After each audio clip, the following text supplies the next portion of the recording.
Hi all.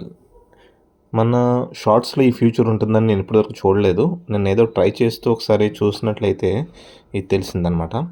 So, shorts మనం apply చేసుకునేటప్పుడు ఏం చేస్తామంటే కిందన పేర్లు ఇస్తూ ఉంటాం కదా! షార్ట్స్ స్క్రీన్ మీద వచ్చేటట్టు.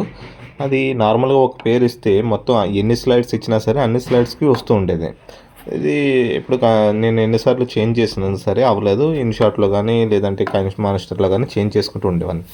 నిన్న ఏదో అప్లోడ్ చేస్తూ ఈ టైమ్ లైన్ అనే ఒకటి కిందన ఉంటుంది మనకి.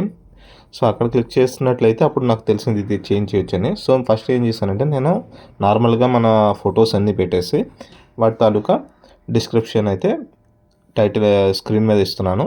ఇప్పుడు ఇక్కడ రోజెస్ పెట్టాము. రోజెస్‌కి red rose, black rose, yellow rose అని చెప్పి ఇచ్చేసాను. ఇచ్చిన తర్వాత ఇప్పుడు మనం సెకండ్ స్టెప్‌కి వెళ్ళినప్పుడు ఇక్కడ టైమ్ లైన్ అని చూపిస్తుంది కింద.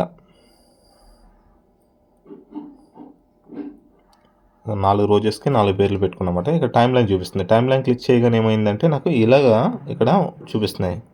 సో, వీటిని పేర్లు మన పైన ఎలా ఉన్నాయో వాటిని డ్రాగ్ చేసుకోవాలి. డ్రాగ్ చేసుకొని ఇన్‌షాట్‌లో ఏదైతే ఆప్షన్ ఉందో సేమ్ టు సేమ్ అలాగే ఆప్షన్ తోటి ఇక్కడ డ్రాగ్ చేసుకొని దానికి మనం పెట్టిన తర్వాత ఒక్కసారి నెక్స్ట్ 5కి వెళ్ళి ఫర్దర్ కొట్టినట్లయితే ఫైనల్ స్టెప్ చెక్ చేస్తే ఇప్పుడు